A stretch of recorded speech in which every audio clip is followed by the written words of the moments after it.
Hello all, welcome to the Consistently OK podcast, a podcast where we dive into all things pop culture related from comics to films and everything in between. My name's Luke.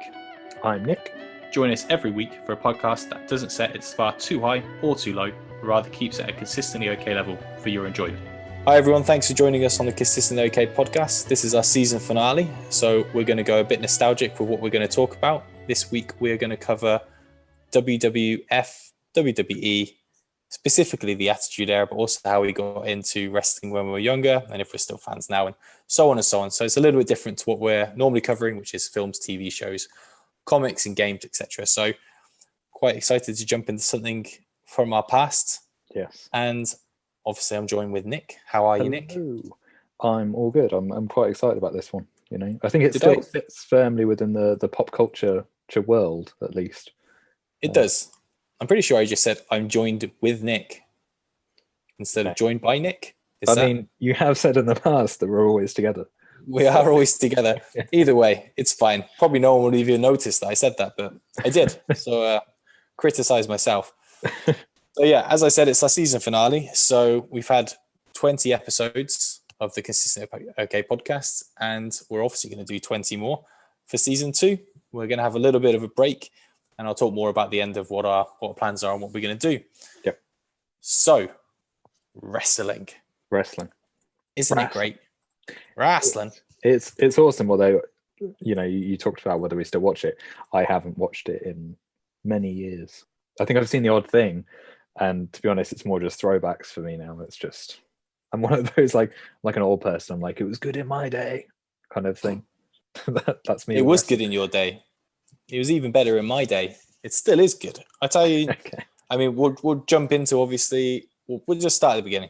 This happens every podcast where I'm like, hey, I'm going to talk about right now, but we should start at the beginning. Yeah. So I'm an old man at the young age of 34. Now I've just told everyone that I'm old, but also young. So wrestling. My first real huge memories of being a big wrestling fan. It was the year 1993.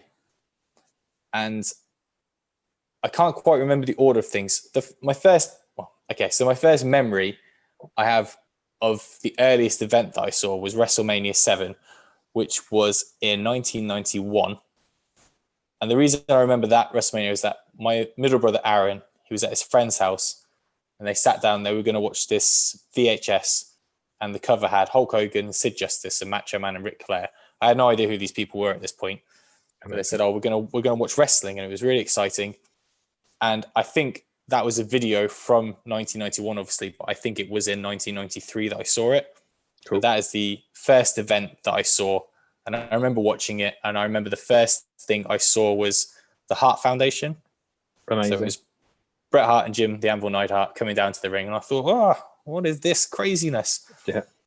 And I'm not sure if Aaron had already seen some before, or if Ryan, my oldest brother, was a fan of it. But I remember a few weeks after that we got a VHS of it as well. We rented it from Blockbusters, and we rented Royal Rumble 1992.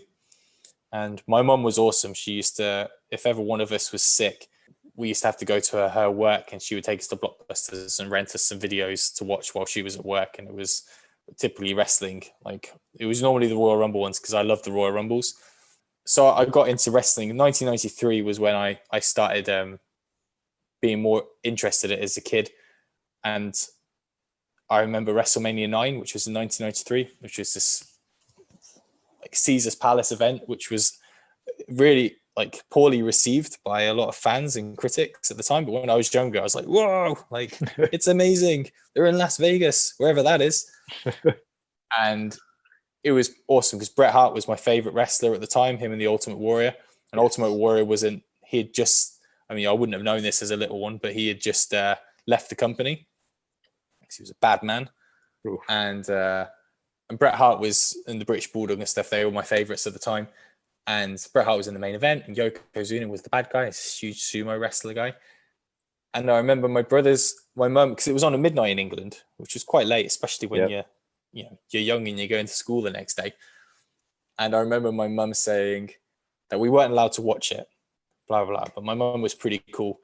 And I didn't know this, but in the morning when we were watching it after, because we recorded it on VHS, and halfway through one of the matches, my brother Aaron was said, "Oh, this is the best bit," and I just remember thinking, "What the fuck? What do you mean this is the best bit?" And they were allowed to get up during the night to watch it, but they had lied to me. My whole family, Nick, had lied to me, and they watched WrestleMania 9, and they had to pretend the next morning that they hadn't seen it. And then Aaron just, he just threw it all away. And I was gutted. Scarring. I remember like crying my eyes out for no reason, because I still got to watch it. But anyway, and then that year I just got more and more into it, as like that whole year was awesome. It had the first ever King of the Ring, which had Bret Hart in it, and it had a really cool SummerSlam, and my love for it just grew and grew and grew. It carried on, and I loved everything. And my middle brother Aaron, he went off it a little bit. He sort of got into interest in everything. But my oldest brother Ryan, we followed it for a long time when we were younger, and I think we both kind of went off it a little bit around high school. But we both still watched it weekly, but we weren't as crazy about it. And then we just picked into it again and just followed everything. And him and I have been to WrestleMania together. We went to WrestleMania 21 with our friend James, and then Ryan and I went to WrestleMania 22, 23, 24, which was amazing because that was the one where Ric Flair retired in WWE. Gosh. And it was this huge experience where we met the wrestlers and we did all this crazy shit, and it was awesome. And then even now, as a 34-year-old, I still follow it. I still watch some of the newer stuff, this NXT brand and everything, and I don't think I'll ever not watch it. Nice. In honesty, because it's just a part of who I am. It's no different for me with comics and football. I just, I look at the results every week, and I follow a lot of stuff. I have WWE Network, so I can watch a lot of the nostalgic stuff, and I can watch a lot of the new stuff as well. So it's nowhere near as good as it used to be. I don't have that same buzz that I did when I was younger, or definitely when I was a teenager with the Attitude Era, which we're going to go into in detail. Yeah. But that's it, really. So I started quite young, and I've never really switched off from it, really. Just kept going. Nice. And I really enjoy it. I think it's awesome, Nick. Nice. I'm quite similar, although I have dropped off of it. My two oldest brothers were both massive fans of it, and I had to check this because I didn't want to get the dates wrong. But much like you, Bret Hart was always one of my favorites, especially as a kid. Yes, there is. Exactly. And a lot of that came from my oldest brother, who went to SummerSlam 92. Nice. And got some of the Bret Hart glasses there as like merchandise. I still got those. They're awesome. I remember as a kid, I was like, these are awesome. As an adult, I still think they look cool.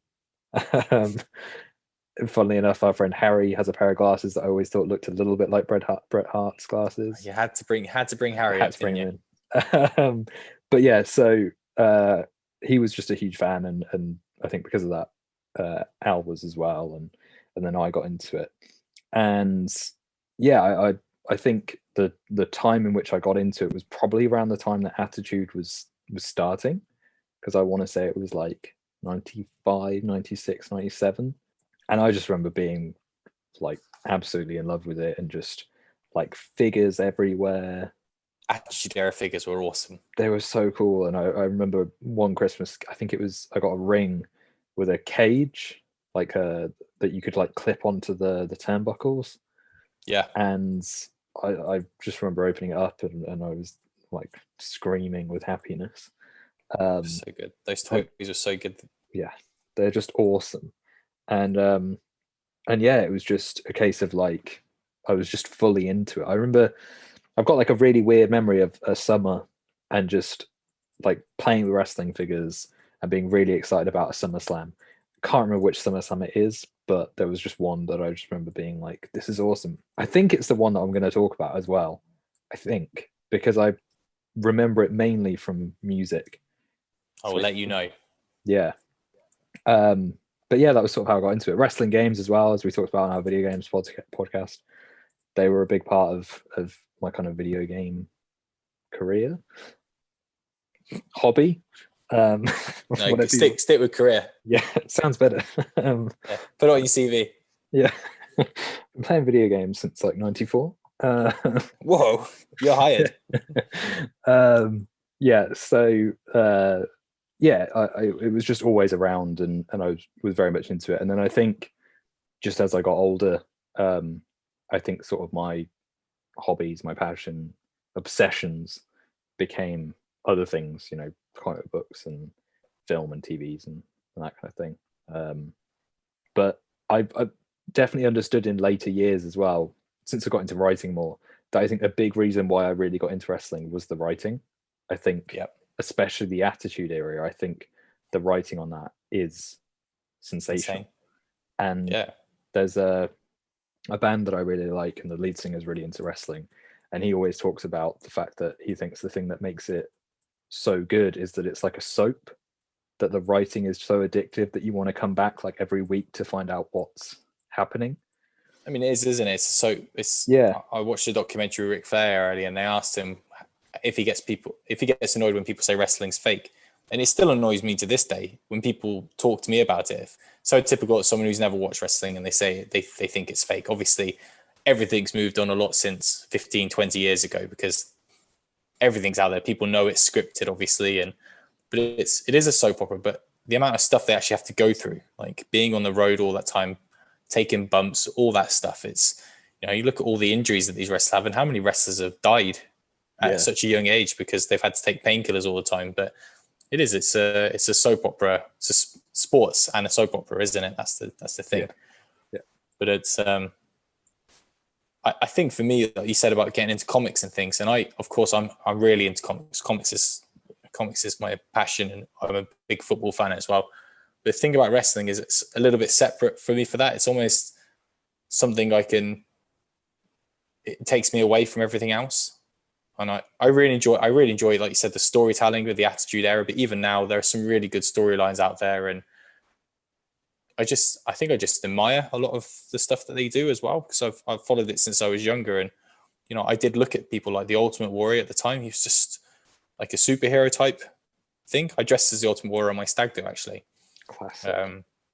But he was like a superhero, wasn't he? So the fact that I love superheroes and this wrestler was out there built like a superhero, dressed in it kind of like a superhero, like the warrior tattoo on his chest, it just like resonated with me, the whole thing. And I was young and I liked comics and I liked wrestling and I collected loads of action figures. I used to play with the wrestling figures so much. I used to set them all up as their match cards.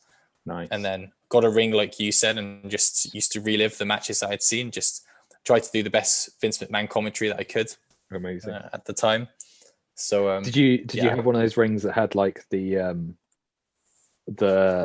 like cloth around the base of the ring that you could open up and slide stuff under? And... Yeah, like the Raw is War cloth I had, and then you could buy.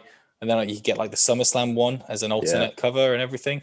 Yeah. I mean, I had loads of shit. I mean, I thought next time I'm back in England and I'm at my parents, I know in their loft, side attic, whatever it's called, I've got like 2 big boxes of wrestling figures. And it's got like, I know for a fact there's a ring in there. There's a Titantron. And you used to get these figures and they had the chips in their feet. Yeah. And at the time that was fucking mind blowing.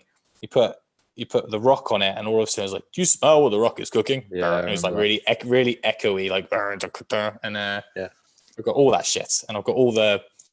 I remember when Argos first opened in Stratford. Nice. And I remember one of the first times I went in there, and there was an Argos catalog, and the teeniest section for wrestling figures, and it had Hulk Hogan when he had the arm, like he's doing the circle arms, and it did a move. So no one can see this, but you, Nick, but you know what I mean. Yeah. And I had Ultimate Warrior because all these original figures had generic poses. Yeah. And Ultimate Warrior and Big Boss Man and all this stuff. And I've got all those still. I've got an Undertaker, but he's missing an arm. He didn't need it when I was younger. Yeah. So that's how we both sort of got into wrestling, I guess. I mean, I've talked a little bit about me still liking it, which is true, and I could talk all day about it. But let's dive into the Attitude Era, shall we? Because that's fundamentally what we want to talk about during this podcast. So you were right. It was about 1997 the Attitude Era started. For anyone listening who's either not into wrestling, you've probably already switched off or decided you weren't even going to press play. But for those of you who are wrestling fans and weren't around during the Attitude Era, like my dear nephew Isaac, who is most likely listening, the Attitude Era was a really crazy time in wrestling because there was WWF and there was WCW and NWA, which was joined eventually. Yeah. NWA, WCW was big with Ric Flair and everything like that, and WWF had Hulk Hogan. And they went through this like classic wrestling era and everything like that. And there was some stuff. There was a little bit of like some chair shots and everything. And Ric Flair's promos were pretty crazy. He was always talking about how many women he had slept with and everything. But then there was this shift a bit later on, which was basically when this huge ratings war started. Ted Turner brought WCW, and I mean, there's loads of backstory, but essentially Hulk Hogan, Razor Ramon, Diesel, they joined WCW. They formed this NWO group. The reason it was so big was because Nash and Scott Hall were part of WWF and their contracts were expiring, but they jumped ship. Yep. And they trashed WWF straight away. And WCW got all these ratings, took over everything. It was a huge deal. And I never saw any of that because I was actually loyal to WWF. I actually got to the point where me and my older brother would be like, oh, we're not going to watch WCW because we are loyal to WWF. We were like the Undertakers of like always loyal to the brand.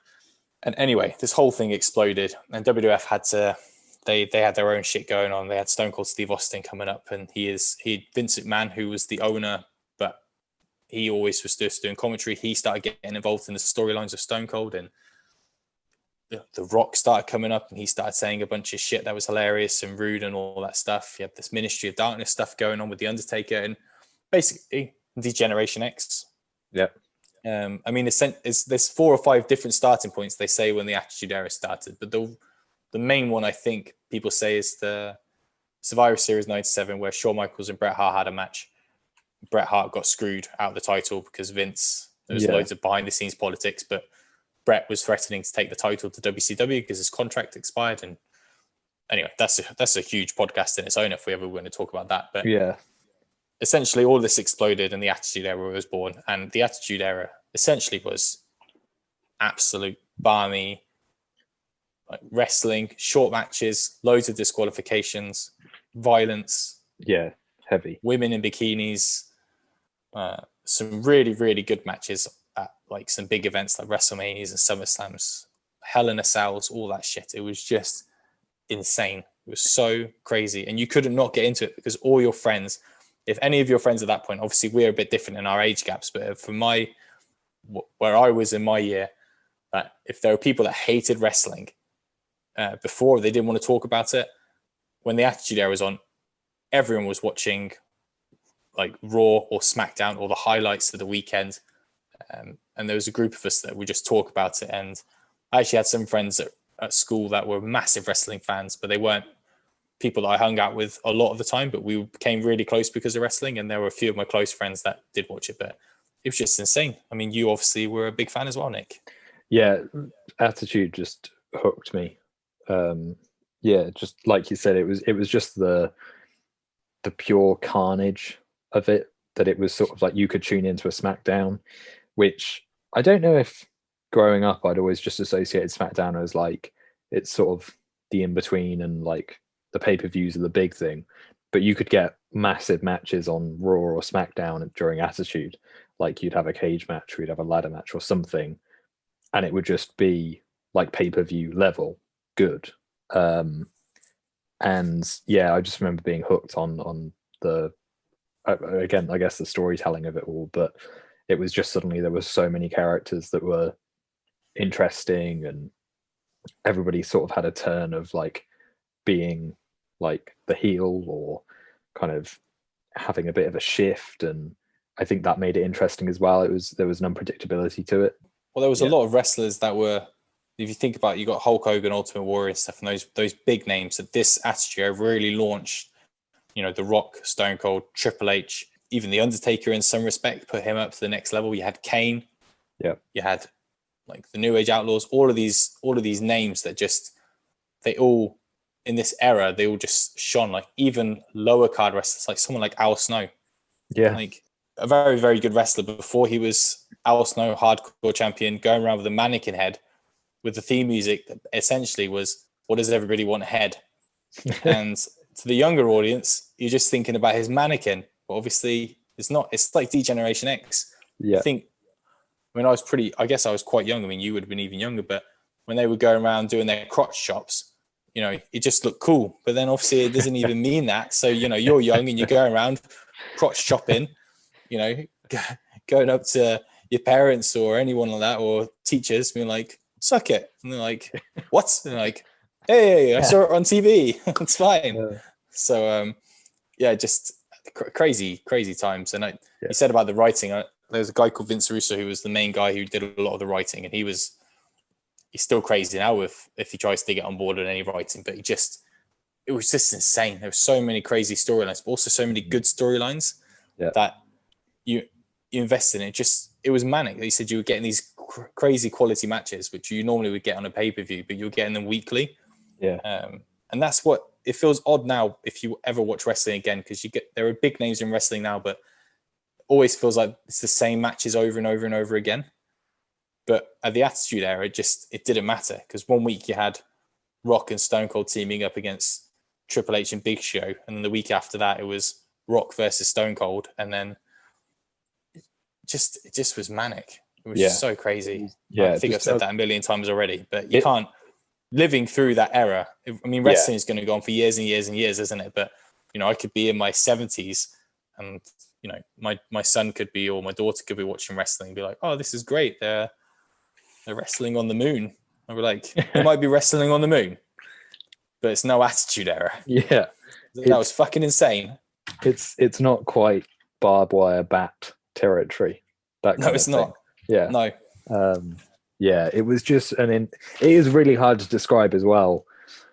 I guess because there isn't a definitive, like as you said, there's sort of multiple points where people point to Attitude starting, and I think because there isn't necessarily a specific starting point to it, it's sort of hard to describe what it was, besides the fact of going, it was just utter chaos, and you could watch it like twice a week. You could watch it on a Friday and a Saturday, and it was like a drug, wasn't it? It was just it was just like, oh my god, like I have to see this, from the theme music to 2 hours of just pure chaos with the sign off. It was so good, but you wouldn't get away with it now, though. That's the thing, would you? You could be violent and stuff. Yeah, I mean, it was another level of violence. It was another level. Like it was violence which you wouldn't get away. You could get away with it on a pay-per-view late at night. You could probably get away with it, but it will never go back to what it was then, unless like it was super desperate. But I think there's more quality matches now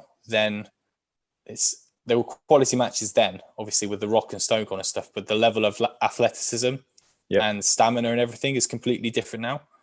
And the talent coming through. But back then it was star-studded quality matches as well, with the big names attached. But you know, you wouldn't, don't get me wrong, the women dress like great, and you know, they have all things on show and everything, but it's not like Sable when she had just handprints over her breasts.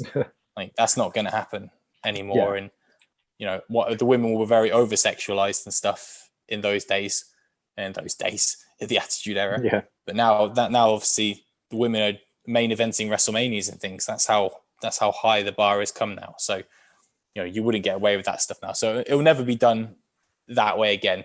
It just wouldn't be, I don't think. Yeah. I mean, I think as well, in terms of an audience, I think having it go so violent and so overboard, I feel like that alone would just not go down well. Like I don't know if I would enjoy it anymore.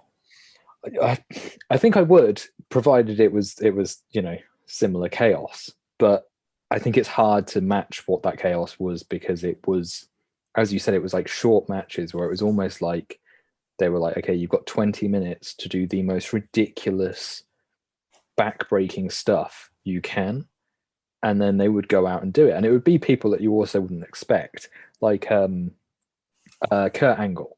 Like I was quite a big Kurt Angle fan, and when he came into it, it was like, he's an Olympic wrestler, and so you kind of think, oh, he's like it's going to be technical, it's going to be about like the quality of the match kind of thing. But because he was involved in the Attitude Era, some of his matches went seriously intense. Like some of the stuff, Shane McMahon. Yeah, like that their match was just nuts. Like I remember watching a documentary on it a few years ago about him Kurt Angle trying to throw Shane McMahon through the glass, and like it taking 2-3 turns, and each time Shane McMahon basically being like, "Try it again, try it again." They were like every time he went through it, Shane McMahon got a concussion or something crazy. Yeah, which is just that is the Attitude Era, is that it's like it's basically just people being absolutely like no holds barred. This is stupid, but it looks and sells a lot. Like it's just great. Yeah, some of it's uncomfortable now, though, isn't it? Like I rewatched a match. It was a Royal Rumble match from I think it was 2002, and I don't know if this is one of the ones you're going to talk about later, but it was Rock versus Mankind, and it was an I Quit match, and The Rock delivered about 15 chair shots to Mick Foley's head, and it was just so, like, when you watch it now, it's so bad because you know how you know about all the Chris Benoit stuff and everything like that, and you just think, Jesus Christ, like, and all of those chair shots are bad. I saw one the other day as well with Undertaker, and he walked into, I can't remember which wrestler it was that hit him on the head with the chair, but it was just, chair dented, and that's a metal chair. I know obviously they're a little bit softer probably, but Jesus Christ, that would have hurt.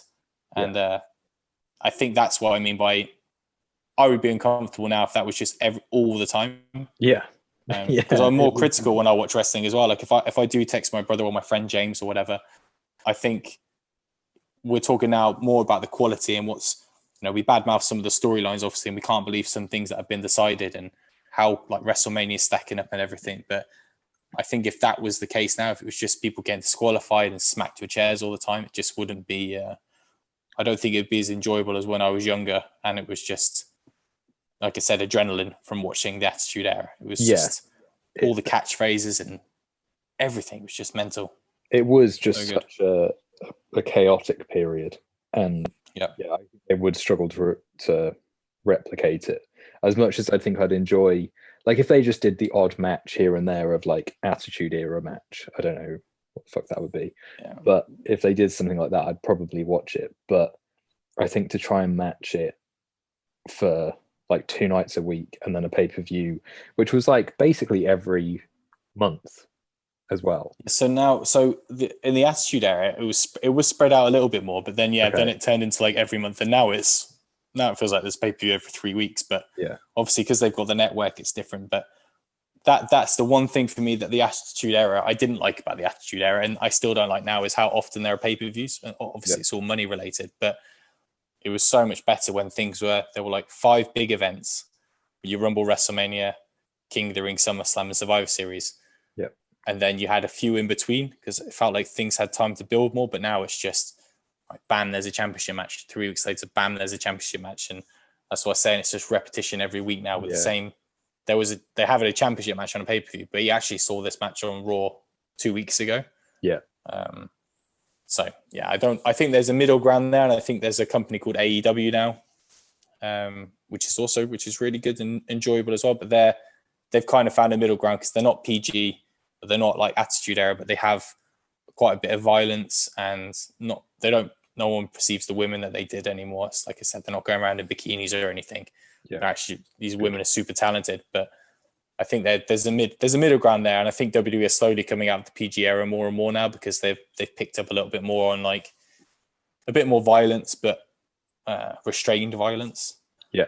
So because I think alongside the Attitude Era, like you said, you had WCW, but you had like ECW as well, which was basically just completely like just off the wall. It was just stupid. That was the stuff where I think you'd kind of look at it and go like, it's almost too far at times. It was bad. There was a lot of bad. Like it was enjoyable for a while this time, but I didn't really follow ECW that much until my brother he picked up a lot of the Japan stuff, like a lot of the deathmatch stuff and everything. And I think that kind of opened the door to a bit more of the ECW, but it wasn't really until I was older that I saw a lot of the back catalogue stuff from ECW. But it was just, I mean, Attitude Era was carnage, but it was like big name carnage. Yeah. ECW was just like ECW guys like that were independent, just a lot of out of Yeah. shape guys Yeah. battering each other. Yeah, it was ridiculous. So then, Nick, Yes. let's move on to some matches then. So you asked me, you said, let's pick some matches from the Attitude Era, our favorite matches from the Attitude Era. Yes. So I have picked 4 matches from the Attitude Era, but at the end, I also want some honorable mentions for some other matches. Okay. I'm just going to say this one first, because it's not the Attitude Era, but the match that I was super into when I was younger was a WrestleMania 6 match, was the Ultimate Warrior versus Hulk Hogan, because it was Intercontinental Champion Ultimate Warrior versus World Champion Hulk Hogan, and Ultimate Warrior won, and it was just the best. It was so good. Nice. So that is just a match that I just the poster to it and everything was just awesome. It was probably, I mean, it's a shit match really, because Hulk Hogan wasn't actually that good of a wrestler. Ultimate Warrior was dreadful as a wrestler, and both their finishing moves are the worst. Like Ultimate Warrior splashes you on your back, and Hulk Hogan gives you a leg drop, which just, you know, you're getting up from. And most people's like warm-up moves. But anyway, so that's the match I wanted to mention. But Attitude Era matches. So you said you've got 5 and I've got 4. Yes. So do you want to go first? Should we go? Let's go like I go, you go. I go, you go. Okay. I do wonder if we're going to have the same at any point. I'm looking at my list now, and I think you will have definitely one of these matches, because I'm pretty sure when I was drunk after Comedy-Con, you, Harry, and I maybe watched this one, but I can't remember. I do remember going back after Comedy-Con and watching wrestling. Yeah. That was good. Good times. And eating pizza for like the 3rd night in a row. Yeah. Okay. Right. So I'm going to go in date order. Me too. Not so much like months, because I can't tell you the months, but I've got the years. Rookie. So 1997 is my first one. Ooh. And it's Bad Blood, Shawn Michaels versus Undertaker. Ooh, that was going to be on my list, but it's not. Yeah, I remember close. having the VHS to this, and That's gotta be Kane. Just thought it was just such an intense match. Like, that is very much an Attitude thing, that it's like a Hell in a Cell.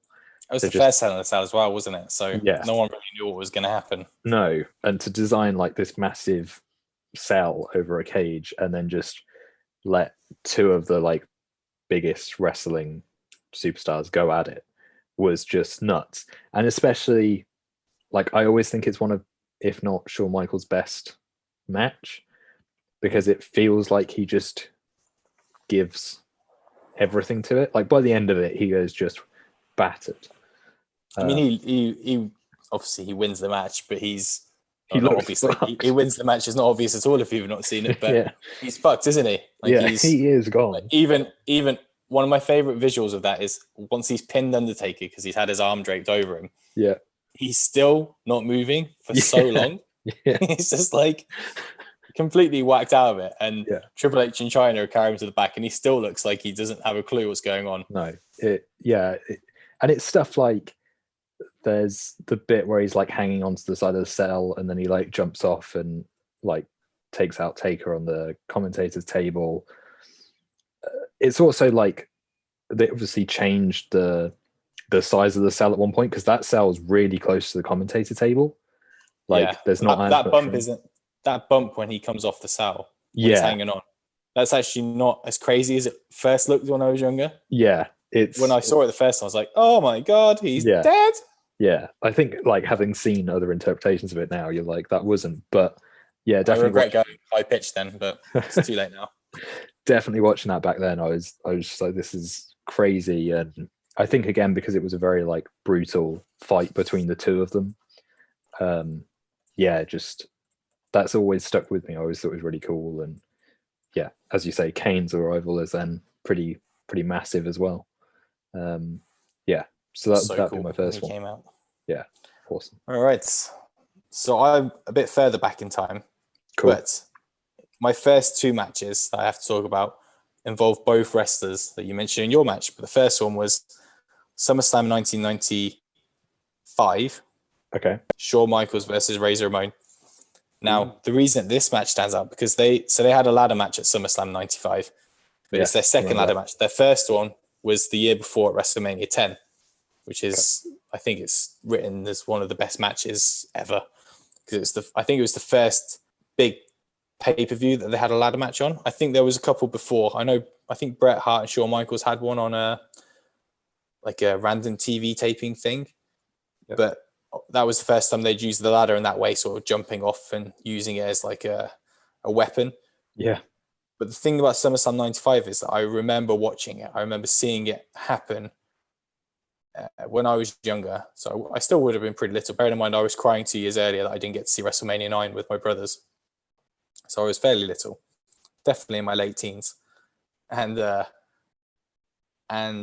I just love the match. Because I used to love SummerSlam. I think SummerSlam was my favorite event alongside the Royal Rumble. And Shawn was a really good heel. Razor Ramon was a really good face. And it was for the Intercontinental title, which was my favorite title as well. It still is my favorite title, even though it doesn't get utilized as much as it should.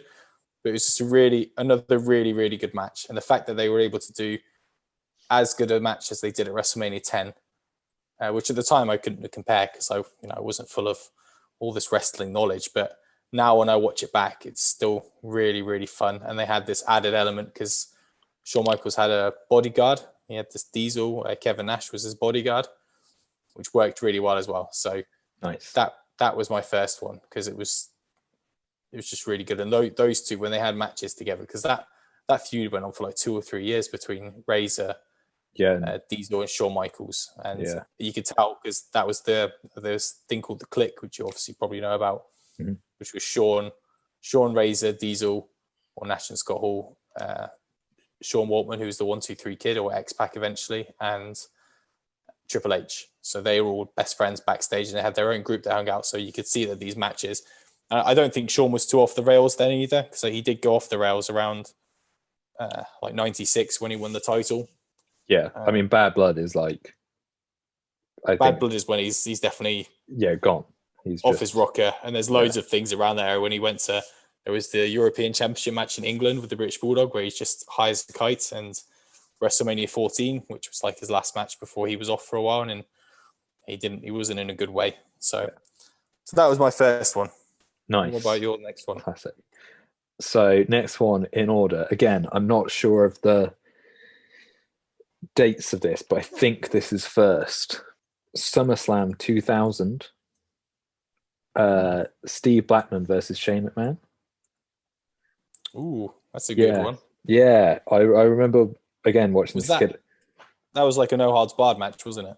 Yeah, it was for the hardcore title, which is my favorite title, and I always thought it just looked cool. I loved that it was just like something that was just banged together, and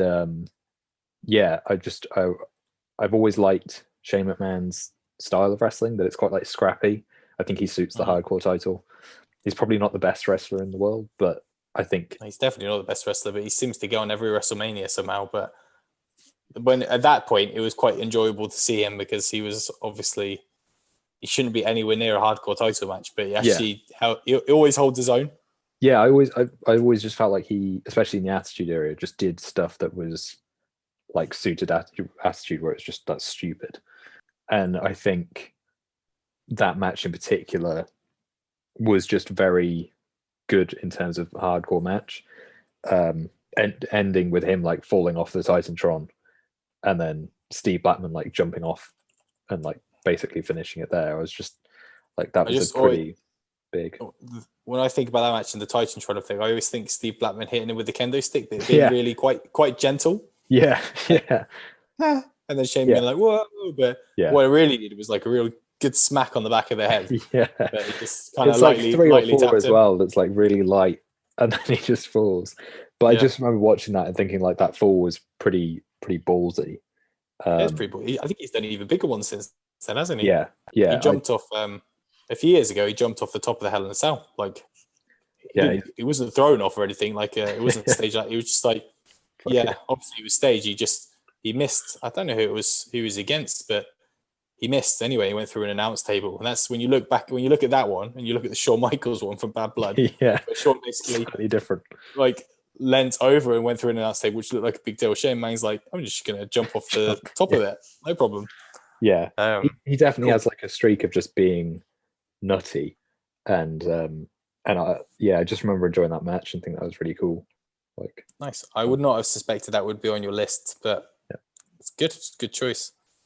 So my next one is, I mean, if people are wrestling fans and they've not seen this, then they're absolutely mental. But if you're not a wrestling fan and you want to see something crazy, then this is the match for you. So it was King of the Ring 1998. It was a Hell in a Cell match. It was Undertaker versus Mankind. Yeah. And I remember watching that with my brother Ryan. And I remember my oldest brother had a tiny room and he had a lot of good wrestling, cool wrestling stuff in there. But we were sitting on his bed when we watched it. And I remember both of our faces when Undertaker, when Mankind fell through the top of the cell. Yeah, nuts. Just thinking, fuck, he is so dead. Yeah, because that wasn't planned. That's the crazy thing. Yeah, and you can see it as well. Like when they walk on top of the wasn't planned. See like their feet basically going through it. Yeah, it's like that thing is not good. He was supposed to. I can't remember the way it was supposed to happen, but he definitely wasn't supposed to go through. No. And then the fact is that even after all of that, he's already been thrown off the side. Yeah. He's climbed back up. He's gone through the top. Undertaker's broken his ankle when he jumps down to get into the cell. Yeah. So he's got a broken ankle. Mick Foley is just shattered. His tooth is going through his lip. Yeah. And then they start taking him out, which is not storylined. Yeah. And then he actually climbs back up the fucking cell. And then Undertaker being Undertaker, not even in character, just Mark Calloway, is just like, yeah, all right, let's carry on. So then they fucking go up again. No, that was it. So he got thrown off, stretched it out, which was planned. Then they both climbed up, and then he went through the cell, and then they went to take him out again, but he still carried on. Yeah. And he got pile drivered, and he got tombstoned. I was like, Jesus fucking Christ. Do they Christ. get thumbtacks involved as well? Is that thumbtacks? Yeah. Yeah. And I just remember after the match, just Jim Ross on commentary being like, Jesus Christ. Like, yeah. Because I think the match after that was, it was Rock someone, like maybe, I mean, it could have been Rock Triple H or something, but like, how do you follow it? How do you follow That's that the thing. Like, I always look at that match and you always think like that was the main event, but it wasn't. But it is just remembered as such a colossal wrestling moment.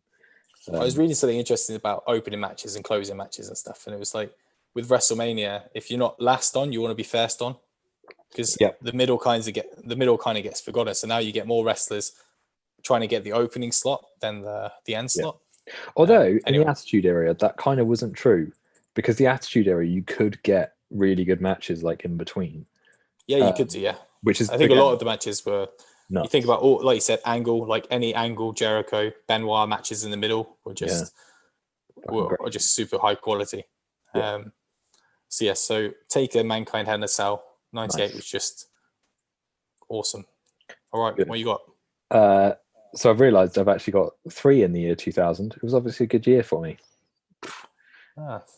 So next is Kurt Angle versus The Rock at No Mercy. Good match. No really DQ, good match. Which doesn't get announced until the match starts. Isn't that typical Attitude Era, isn't it? Yeah, it's just like the match starts and they're like, this is no disqualification. I was like, sometimes they plan the match, like the agents and stuff plan the match, and like, okay, and then he's going to run out and he's going to hit you with the chair, and then they realise, shit, this is going to have to be no disqualification because we've got 4 referees in the back ready to come out when needed. So that is a really good match, though. Yeah, really good. Yeah, I think the quality of it's really good. Like, I think both of them play off each other very well.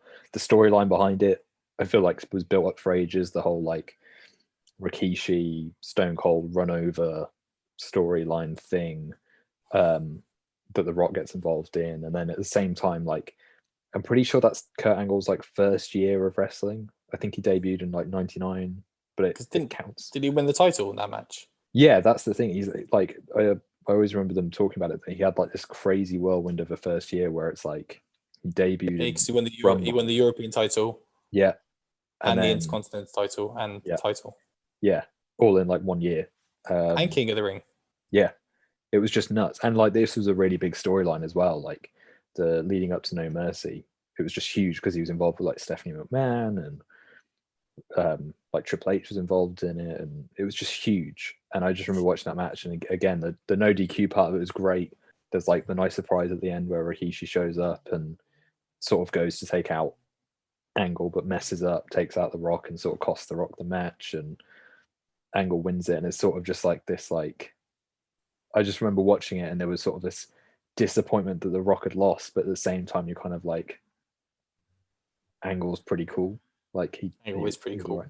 He was such a good heel. He was so good as a heel. Like so good. And yeah, I thought that match was really impressive. And I watched it back just before podcasting, just to kind of think like, is it as good as I remember? And it is still pretty nice, pretty good. So yeah. All right. So my next one is the year 2000. Your favorite year? Yes. So it's a ladder match. Oh. I'm surprised this isn't on your list because I thought this is the one that we all watched. It could be. So I maybe. So it's a triple threat ladder match between three tag teams. Yes, classic. It's the first TLC. Yes, awesome. So it's Edge and Christian, Dudley Boys and the Hardy Boys. Amazing. And there was a tag team ladder match for the pay-per-view before, but then they were like, hey, let's get the Dudley Boys in there. So Mick Foley being brain damaged from King of the Ring 1998. Yeah. It was like, hey, tables, ladders, and chairs, oh my. And this whole thing was born. And this was just so good. There was just so many. If ever there's a clip of a ladder match or something, it's always Edge and Jeff Hardy, the spear and everything like that. It was just insanely good. See, so this is the thing. So I put this down, but I wasn't sure if the spear was from 2001. Is it? I think isn't the spear in the first one? I thought it was in the second because I'm pretty sure, unless Daily Motion got me wrong. But I watched. You might be right, and I think it was 2001. Oh, right, okay. Well, I haven't watched the two. This is one I haven't watched back for quite a while. I just remember really that WrestleMania 2000 when they had this match. I just remember thinking, Jesus Christ, that was so good. Yeah, because they had another one at the WrestleMania the year after. Yeah, so that's on my list. That's 2001 WrestleMania 17, or as they branded let's just it, say X7. So you were going to talk about that one, were you? Yes. Okay. Well, let's just put them both together and just say that they are both great matches because they're very similar. Like they hit a lot of the same beats throughout them, but obviously the spear bit is a huge point. So that might have been the one that you were in 2001.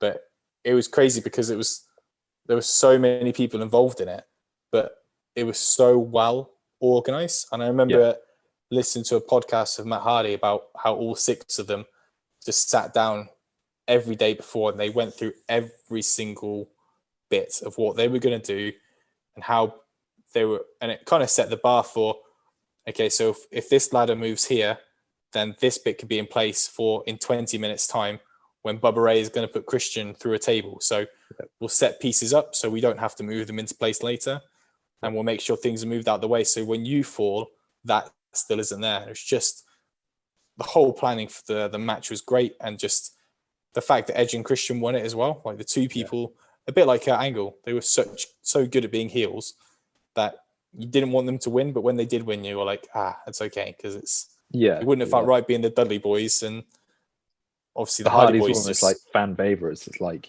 fan favorites. They just sacrifice themselves to them. And Jeff Hardy, whenever Jeff Hardy's in one of those matches, you're like, he didn't give a shit about climbing to the top of the ladder to get the belts. He just wants to climb to the top of the ladder to jump off it. Yeah, so that's the thing. So I watched, unless Daily Motion did lie, I watched the 2001 match back.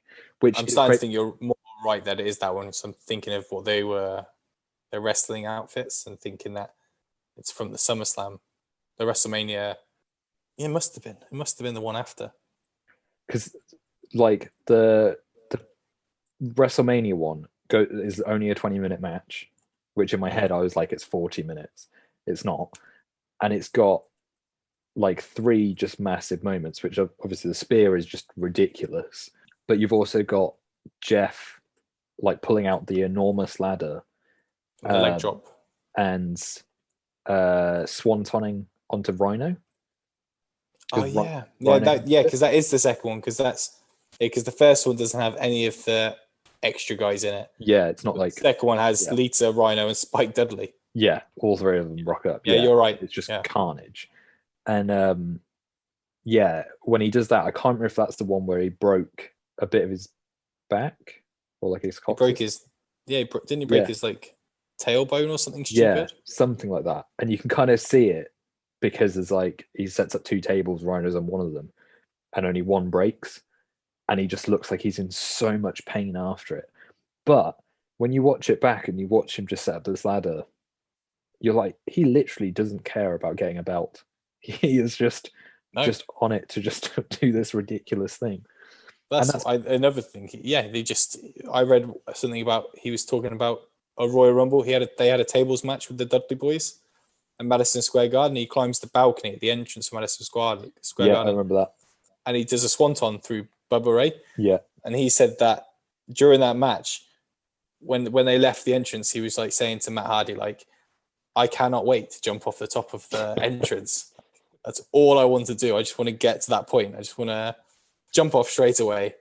And Matt was like, you got to just build up your adrenaline and then it's not going to hurt so much. He was like, almost like just a kid in the candy store. Just like, let me jump. Yeah. And it's obviously super iconic, isn't it? Yeah. No, well, it's the ladder, isn't it? He climbs the ladder, not the entrance, sorry. It's just like some of the stuff he does is stupid. And you've also got in that match as well, there's like, I think it's the bit where Bubba Ray and Matt Hardy are on a ladder and then Rhino pushes them over and they go through like 4 tables.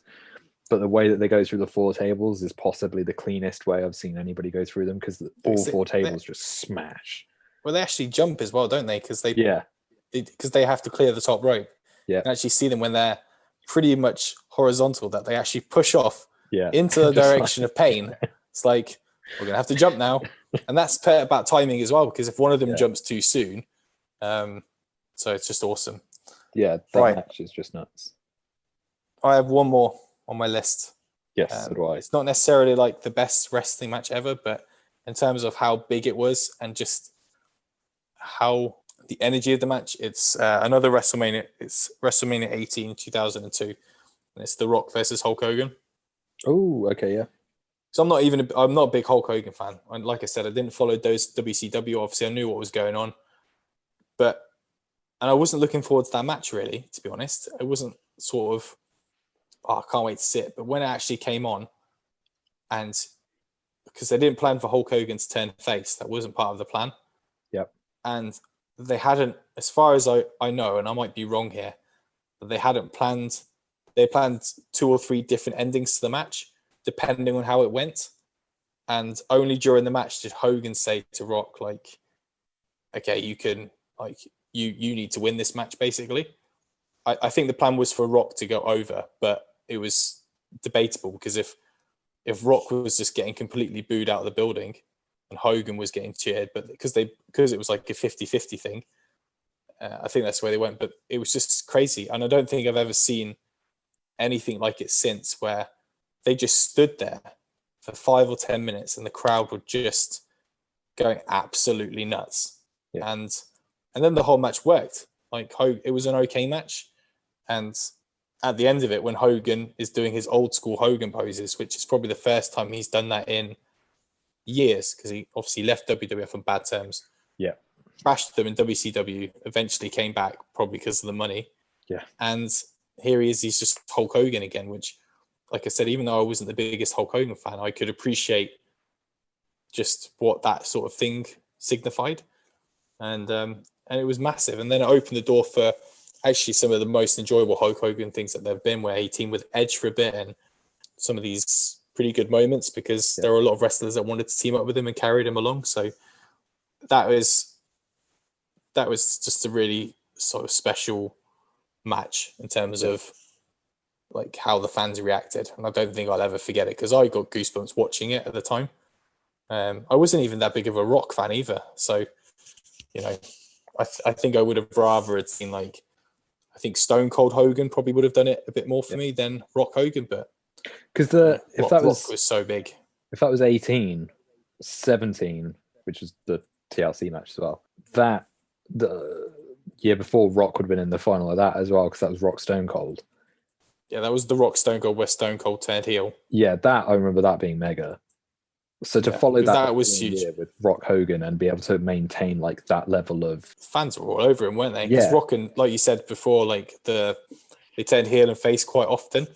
But I mean, that WrestleMania 17, that was a really good WrestleMania because you had Rock and Austin as the main event, which was hugely billed, yeah, and you had Undertaker, Triple H, yeah, and you had the TLC match, and you had a really good undercard as well. You had like, I think it was Jericho and William Regal in the opening match or something, yeah, which is a vaguely. really good match as well. And I think there was Kurt Angle, Chris Benoit as well on the card. Always a good match. So there was a lot of quality, but yeah, the Rock stuff carrying over from, he was popular as a heel or a face. He's the kind of guy that I don't think he gave a shit of how he came back into the company when he did, because he was so good at being a heel, and when he's a face, he just got cheered as well. So Yeah, it's really nuts. good. Did you have another one? Yes, this is my last one. Is it from the year 2000? It is indeed. I believe it's like the end of 2000. Okay. Armageddon 2000.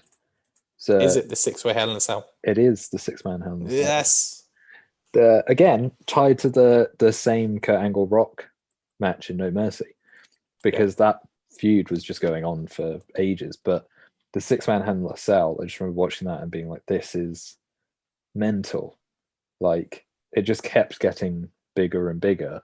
And there's like some stuff in it that when you watch it back, I was a bit like, that's not quite as good as I remember. Like Rikishi getting chokeslammed off the top of the cell looks a little shifty. He doesn't really get chokeslammed, does he? He kind of gets throat pushed. Yeah. But he falls very gracefully. Yeah. But then like everyone else, there's just so much hype and like just stardom in that match. And they're all people who I feel like at that time were just giving it their all. Like they were just like, fuck it, let's just make the biggest thing we possibly can. Yeah. It was crazy, that match. Like everybody sort of ends up with blood, basically. I'm pretty sure nobody comes out of it clean. So who were the 6? So was it Rikishi, Taker, Kane? No, Rikishi, Angle, Rock. Rikishi, Stone Cold, Angle, Rock, Triple H, and Undertaker. Yeah. And what's mental about that match is, with all those guys in there, I remember the moment the ending happened, and I remember thinking, I cannot believe Kurt Angle won that match. It's nuts. What I find crazy about it is, as you say, like Angle won the match, but that's all in his first year again. Yeah, crazy first year. Yeah, it's just ridiculous. And again, it shows off that other side of him as the character, where he's like going a little bit more like hardcore. It's out of that like Olympic realm. Yeah, he always got the job done, didn't he? It doesn't matter. Like he's gone from like quality wrestler. I mean, he's still a quality wrestler, but he didn't mind getting his hands dirty in a match either, in that kind of a match. Yeah, I love stories like when there's a heel, like in that situation where the odds are stacked against them, but they get away with it every pay-per-view. Like now, the titles are like, I guess the term is like a hot potato, where the heel could have it and then the face will have it next month and then it'll change again. But there's nothing better where a heel just has, when there's a chase, but it's the heel being chased, because Kurt Angle held that title for months after that. And it was just, it's good when they get what's coming to them, but okay, so you're going to be in a non-disqualification match. It's going to be a Hell in a Cell against 5 of the best. There's no way you're going to get out of this because you've got a tiger on your back. Yet he manages at the end, after all these things have happened, to still Olympic slam The Rock, I think it was, maybe. Yeah, yeah, I think it is. And win, and then then the odds stacked against you again after that, because you're such a dick that everybody wants the odds to be stacked against you, but you still get away with it, because it happened with Jericho when he was undisputed champion. He just kept beating these people until he got to WrestleMania and lost to Triple H, and those are the best. Like those heels where they so don't deserve to have the title, but actually they do, because they keep winning somehow. Yeah. So I love that. I think that's the best. Such like, again, we were talking about the choreography between like the Hardy Boys and Dudley Boys and everything. And I think that 6-man Hell in a Cell feels like something that was very planned out between, as you say, 6 of the best, that were like, okay, this has to kind of work how do we all get our own moment as well as like be part of a Hell in the Cell? And I feel like everybody kind of gets like a key kind of memory from it. Like I'd completely forgotten that the opening was like everyone enters the cell and there's like a lot of build as to like people going into the cell, and like Angle's like I don't want to go in. He sort of like stands outside, and then Stone Cold rocks up at the end and just like drags him in, and immediately the match is just like, oh fuck, it's just going off, and the match just escalates. And I remember watching that and just thinking like, this is fucking crazy. Why was there a truck of hay there? Didn't Rikishi fall into a truck of hay? Yeah, somebody backs it in, and I can't remember who it is because I didn't get to the end of it when I was rewatching it. But yeah, they like back it in, and then he gets chokeslam pushed off. Why? Why would someone bring a truck of hay in? I can't remember what it is. But yeah, again, it's just escalation. But I think that is like a pinnacle Attitude Era match. That it's just like, this is what the fuck. Yeah. So stuff. Yeah. Now you have to catch up on everything from 2001 to 2021.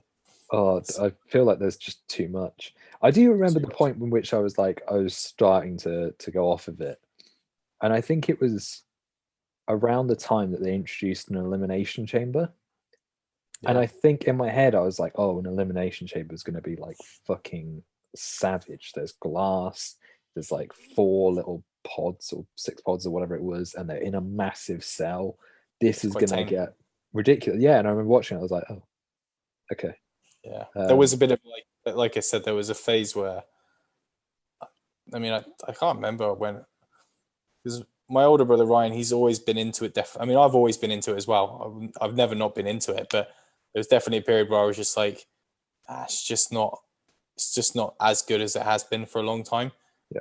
And then when, I think maybe a couple of years before, there was a shift, like around when John Cena was coming into it and stuff, and it really picked up again. I mean, myself, my brother, and my friend James, we've always talked about it, but I got really into it a couple of years before I went to my first WrestleMania again.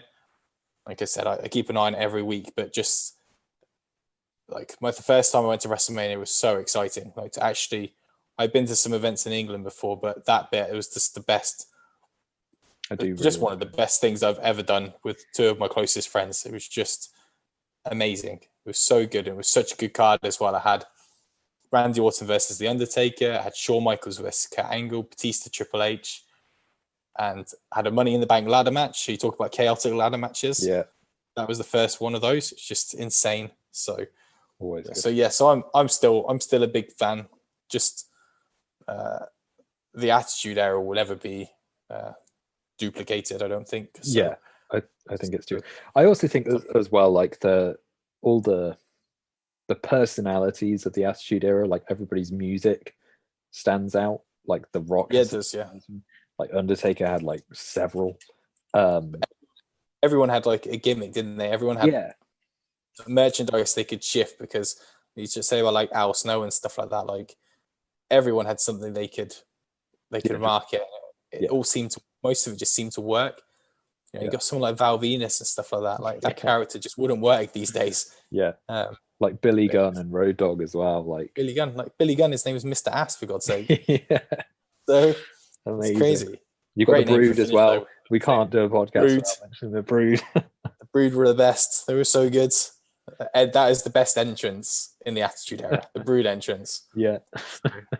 Crazy. And then you look at Edge now. Edge he's about to headline WrestleMania again. Yeah, Guy's nuts. Retired for X amount of years, and now look at him. Gangrel will be really proud. Yeah.